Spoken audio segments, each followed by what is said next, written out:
తానాలో ఈ మధ్య జరుగుతున్న పరిణామాలని మీరు ఎలా చూస్తారు? యాజ్ ఎ మెంబర్‌గా మీరు ఎలా చూస్తారు? తానా మీరు ఏమనుకుని తానాలోకి వెళ్లారు? తానాలో ఏం జరుగుతుంది?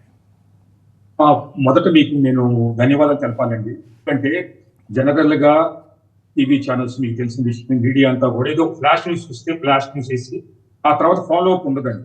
మీకు నిజంగా ధన్యవాదాలు చెప్తున్నాను. ఎందుకంటే మీకు జరిగిన విషయాన్ని కూడా నెక్స్ట్ ఏం జరిగింది అనేది ఒక ఫాలో అప్ చేస్తున్నారు.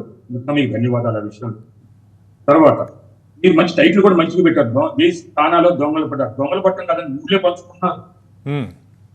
ఊళ్ళు పంచుకునే పరిస్థితి వచ్చింది. పాత టీము ఎలక్షన్ల ముందు నేను 2 టీములని విమర్శించే సంఘటన జరిగింది. అందరూ తెలుసు స్థానాలు. ఈ ప్రస్తున్న ప్రెసిడెంట్ కి తెలుసు, పాత ప్రెసిడెంట్ కి తెలుసు. వాళ్ళు ఏమైనా హామీ ఇచ్చారు ఆ రోజున మనకి?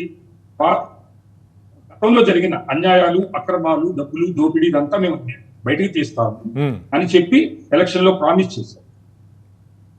దురదృష్టంతో ఓడిపోయారు. కానీ వచ్చిన న్యూ టీం ఏంటంటే ఆ న్యాయం పలికిన వాళ్ళనే వాళ్ళ తప్పులు ఇప్పుడు వీళ్ళు పట్టుకుంటారు. అంటే ఎలా ఉందంటే ఇది మొత్తం అండి ఇదంతా కూడా అంటే ఇంత పెద్ద స్కామ్ మీరు ఎక్స్పెక్ట్ చేశారా భాస్కర్ గారు? ఒక సేవా సంస్థలో జనరల్గా ఏదైనా ఒక కంపెనీలోనో ఎక్కడో జరగడం అనేది వేరే సంగతి, కానీ ఒక సేవా సంస్థలో యాజ్ ఎ మెంబర్గా ఇంత పెద్ద ఫైనాన్షియల్ ఫ్రాడ్ ఎక్స్పెక్ట్ చేశారా? దానికి అసలు స్కోప్ అంత ఉందా? నేను ఇంత ఎక్స్పెక్ట్ చేయలేదు, ఇంత మనీ ఎక్స్పెక్ట్ చేయలేదు, కానీ ఇది ఎక్స్పెక్ట్ చేశాను.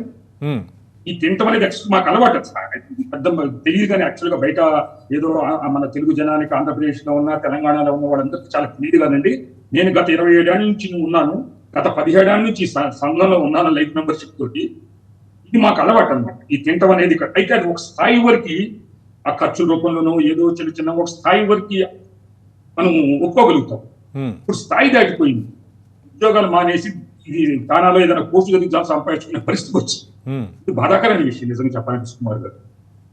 ఒక తెలుగు వాళ్ళకి ఆర్గనైజేషన్ అంటే జనరల్గా మనకి ఏదైనా కష్టం వచ్చినప్పుడు మొరబెట్టుకోవడానికి ఒక 10 మంది కలిసి ఉండే ఒక ఆర్గనైజేషన్లో ఇలాంటి పరిణామాలు ఎంతవరకు మంచిదండి?